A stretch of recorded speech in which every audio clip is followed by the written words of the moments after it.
Saudi আরবের বাপ বেটা যদি 5 জন থাকে, 5 জনই ব্যবসায়ী, বা চার পোলা যদি অন্য কোনো ব্যবসা বা অন্য কোনো চাকরিও করে, বাপের আলাদা ব্যবসা থাকে। আর আমার দেশে বাপে কামাইলে 5 পুতে বয়ে খাইব, আর নয় পুতে বড়টাই কামাইলে 4 ভাই বা বাপে সবাই মিলে বয়ে খাইব। ঠিক আছে, কামের সময় কামের মানুষ পাওয়া যায় না। এই জন্য সৌদি আরবের মানুষ মানে গাড়ি নিয়ে চলাফেরা করে।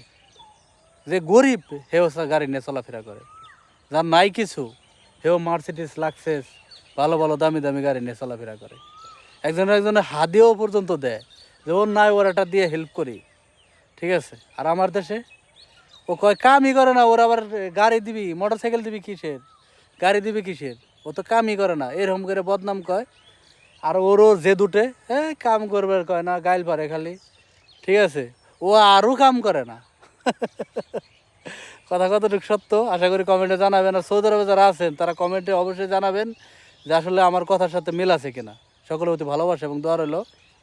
বেকার মুক্ত বাংলাদেশ চাই।